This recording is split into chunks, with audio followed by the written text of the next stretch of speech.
So when we had this title for this presentation, I was like, this is not easy because I cannot speak for the whole of Singapore. Okay, Singapore is a very, very diverse economy, not just in banking, not just in finance, but there's everything. But one thing that links Singapore up is the inclusive mindset of trying to get every Singaporean involved and trying to progress the society overall. So I will try to align what Singapore has as the vision with what the crypto community has as the vision.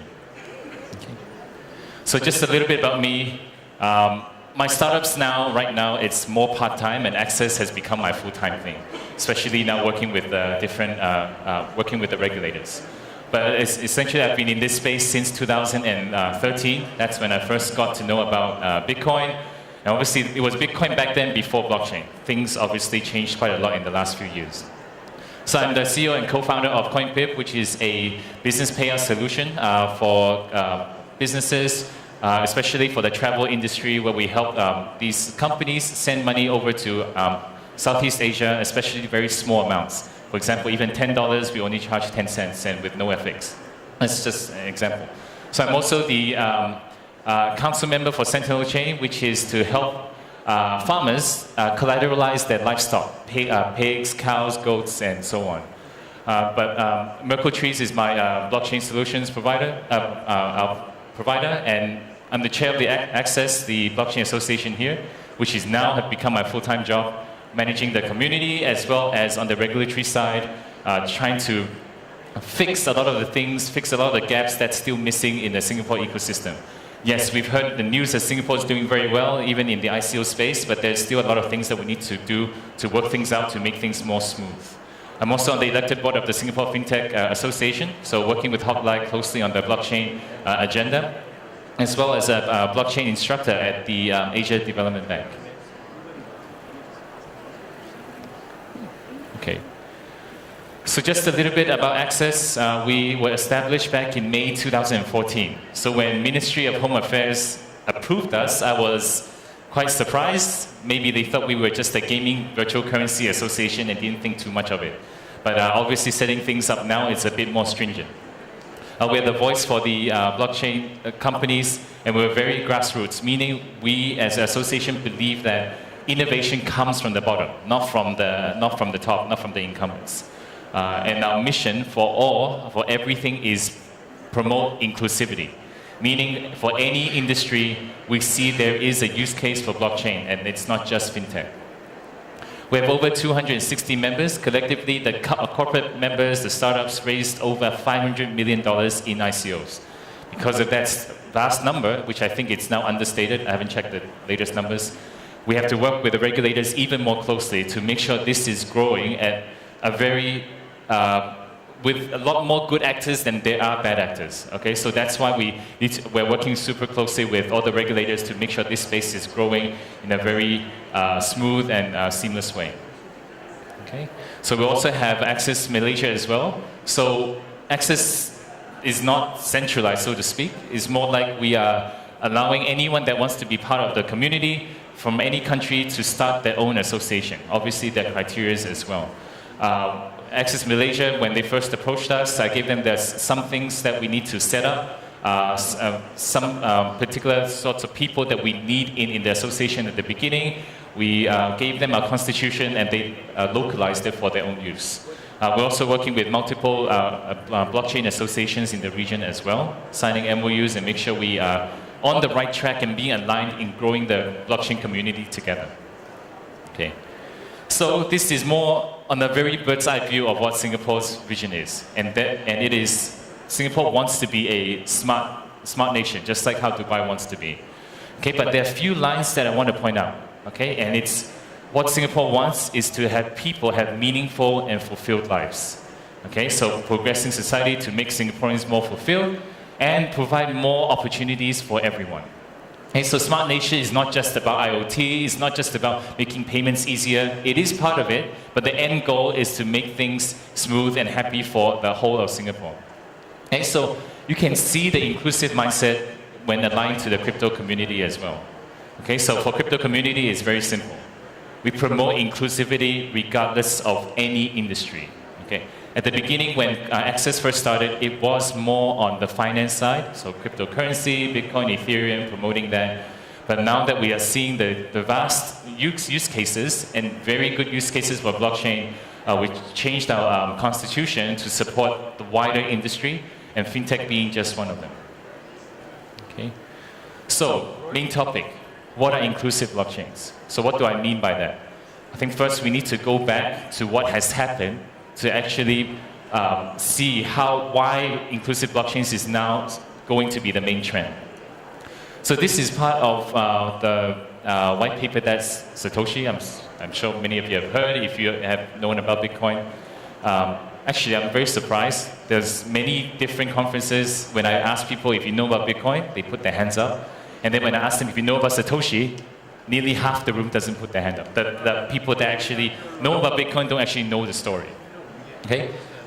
So this quote that he said, again, the few points that I want to point out, is that banks must be trusted to hold our money and transfer it electronically. But they lend it in waves or credit bubbles with barely a fraction in reserve. We have to trust them, again, and then trust them to not let the identity thieves drain our account. So what this means is that for the past many centuries, we have been allowing, basically putting our trust in many different third parties, custodians, institutions, that now after the financial crisis, and even ongoing right now, that the trust has somehow been broken. We have seen that with Wells Fargo, playing with the customer data as well. Okay? So what the catalyst for this is trying to democratize this trust, okay, so that we have a much more decentralized model where everyone, even when I don't trust you, you don't trust me, we can still interact and grow the community, grow the whole ecosystem together. Okay, just like how what Charles Hoskinson has said, that now we have the opportunity where instead of having one or two parties talking to each other, if you want to certify or want to announce a particular information to the world, you put it on the blockchain, everyone can know. But obviously, it's your decision if you want to do that. Okay? So because of that now, it's moving towards a much more decentralized model. We want more privacy. And now, rather than having the top control everything, we want the community to move it. Bitcoin, Ethereum, yes, there's problems, but in terms of how things are moving, it's because the community is driving it. I find it funny when people tell me Bitcoin is valued at zero. Okay, I don't see how you can see the valuation from that standpoint, because Bitcoin does not have a CEO. Okay, Bitcoin is driven by the community. Yes, vested interested groups, as well as, now we have very centralized groups that are doing it. Yes, that's not the way. But the whole point is simple. We don't have one person trying to drive everything. Okay, and good blockchains, including Ethereum, including Cardano as well, okay, is to move towards a way where the community actually helps drive the whole ecosystem. So that's what inclusive blockchain is about. Okay, so just a little bit more details on it. So community is only one of them. The other is compassion. Okay, many projects, many schools of thought in blockchain today, especially, for example, R3, they're trying to make a new blockchain helping the banks. Ripple is also doing the same thing. Okay, to me, those are the blockchains that are trying to help the incumbents make things more efficient. Okay, so I wouldn't consider them as inclusive in that sense. Inclusive blockchains are trying to help with financial inclusion, tech inclusion, whatever people that were missed during the innovation phase in the old economy, now we can include them. Okay. It's not working. It's not smooth. Yeah.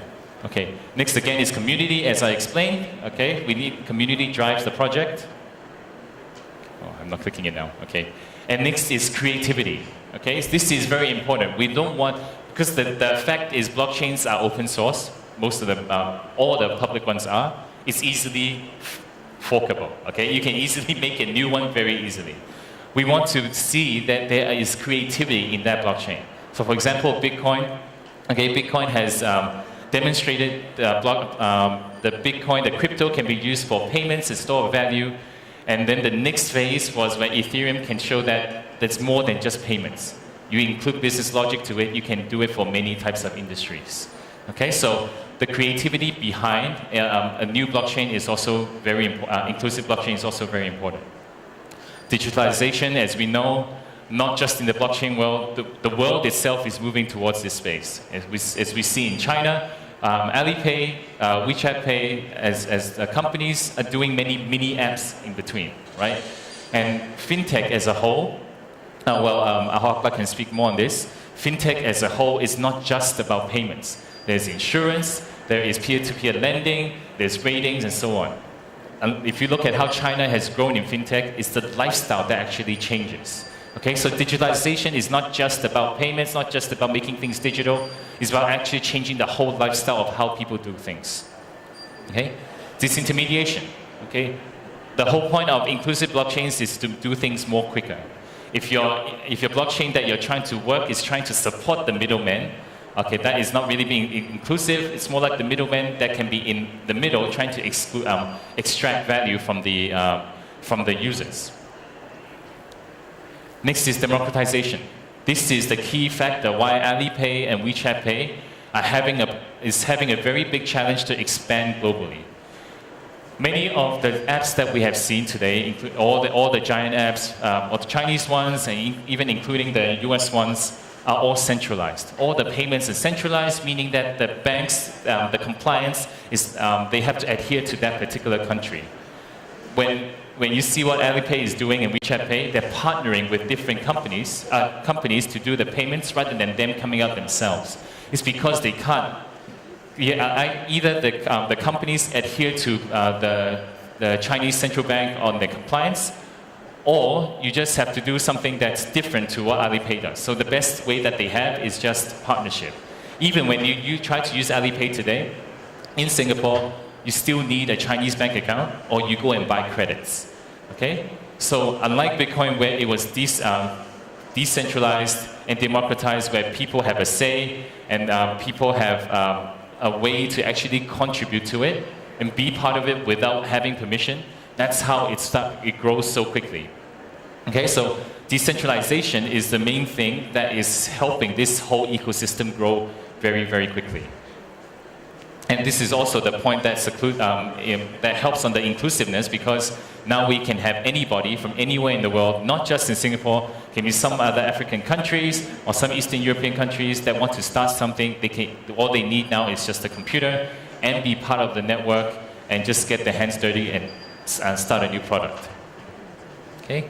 Last part, which only today Bitcoin can do well, is diminish. Now, why is this important for inclusive blockchains? It's because when Satoshi disappeared, we all thought there will be problems, there will be no leadership. But when he disappeared from the Bitcoin ecosystem, the community was still able to drive itself. So same for Ethereum and same for other blockchains. At the end, your end goal, even after you do an ICO or you have your own token, you're supposed to get the community to help you drive the whole ecosystem. That way you can get everybody involved. Otherwise, if it's just a CEO trying to lead all the activities, and basically it's like a stock. They then have someone that if the CEO has a problem, facing some issues, it will definitely affect the token price. Okay? But right now, for Bitcoin, for Ethereum, it's all community driven. We have the ERC20s, ERC721s, and there's so many different requests for papers for Ethereum. This is the way to go for all the other blockchains as well. Okay. This is where you. Next slide. Yes, and obviously, inclusive blockchains means that we have to cater for people that can't, not in the first world, but also in the third world as well. Okay, so definitely having a blockchain that does not have very high expensive fees when making your products, making your services, this is an important point. Next slide. I don't think I need to use this. Next slide. Okay. Asset light. Okay, so heavy machinery basically doesn't really help with the inclusiveness, because we want people to be able to onboard very quickly. And then if your blockchain requires the use of heavy machinery in order to get on board, that also doesn't help. Next is scalability. Okay, so scalability is important. Right now, this is where most blockchains are missing. right? We are talking about a very, very big vision of what your blockchain can do, but ultimately, it's actually onboarding them to use your token is where all the problems are, okay? So you can have your big vision, but most importantly is how you onboard them. That is how you solve the scalability issue. So that's why the stable coins that are coming out, hopefully with all the smart contract features on top, we'll be able to solve a lot of the volatility issues, hence the onboarding issues, okay? And then this is the second last point, innovative. We have a large vision on how your blockchain can vision how far it can go, okay? But we still need you to do the incremental innovation steps to move it forward. There are too many projects today that have super vast visions, but it's obviously in the tech resources, it's not actually achievable, okay? So we actually want something that is true. We don't want to have someone that does a token, does an ICO, again, just a white paper. We need them to actually show us that they have something that is achievable rather than just have a very large vision and just raise a whole bunch of tokens and do nothing with it.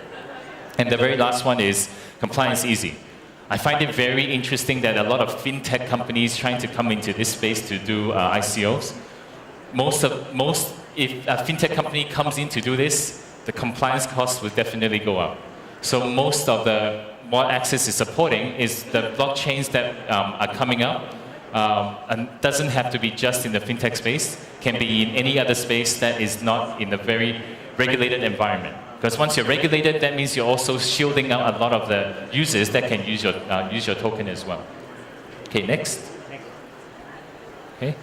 So why is it important now that we need to be inclusive? Next. Okay. Right now, just in ASEAN alone, just from a fintech inclusion standpoint, we have over 73% of people that do not have a bank account. That's over 438 million people, just in this region alone. Singapore is the oasis in this region. It's an illusion to what is actually happening outside at our neighboring countries. So from a financial inclusion standpoint, there is a lot of opportunity that can be done. And if you are relying on banks to actually go towards the unbanked, to me, I think it's a bit of an illusion. That's why they're called the unbanked for a reason. Okay, that's because we can't really bank them. Next.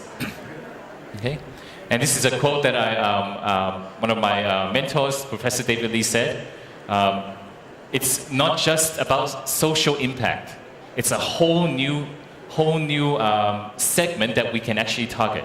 Companies should have a mindset to serve the underserved, building a blockchain ecosystem to reach out to the needy, okay, and benefit the users rather than squeezing them out, squeezing the next cent out of them.